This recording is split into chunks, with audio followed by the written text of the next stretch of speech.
This maid mixed her own feces into a chocolate pie, all to get revenge on her former employer. When she saw the maid show up at her door, she let her in with that same condescending attitude, and without a hint of suspicion, she devoured it bite after bite. The maid thought to herself with secret satisfaction, "Go on, have some more." Oh, pie's as good as always, Minnie. I'm glad you like it. To show off how generous and forgiving she was, she smugly agreed to let the maid come back to work. But the maid had no intention of ever coming back. Puzzled, she asked, "What did you put in this? It's absolutely delicious." That good vanilla from Mexico. And something else real special. Eat my shit. What'd you say? She still had no clue what was actually in it, assuming the maid was just throwing bitter insults out of spite. No, ma'am. But you about to.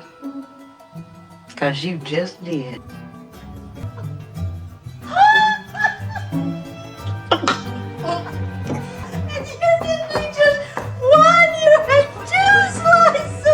The old woman doubled over laughing and told Minnie to run. She had long been disgusted by her daughter's behavior, but up against her overbearing daughter, there was nothing she could do.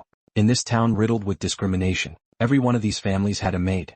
These women served them day in and day out, working 6 days a week, and despite all that backbreaking labor, they only made $180 a month.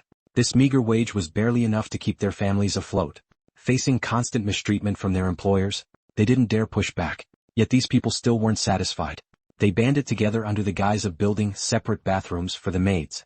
But just look at these bathrooms, cramped and stuffy. Using one was like sitting in a sauna. Deep down, these people harbored nothing but disgust and contempt for them. Meanwhile, Skeeter's mother had fired the maid who'd taken care of their family for 30 years. When Skeeter found out, she was absolutely furious. She had been raised by these maids her whole life. Her maid had shown her more love than her own mother ever did. It was even the maid who marked her height on the wall every year. She had long considered the maid her second mother. When she set out to find her, her mother told her it was too late. The maid had passed away the night before. Hearing this news, Skeeter was heartbroken. It only strengthened her resolve to stand up for them. She worked as a journalist. She swore she would get them the justice they deserved. America, 71 years ago. These people would mark their toilet paper with pen to make sure their maids weren't using their bathrooms.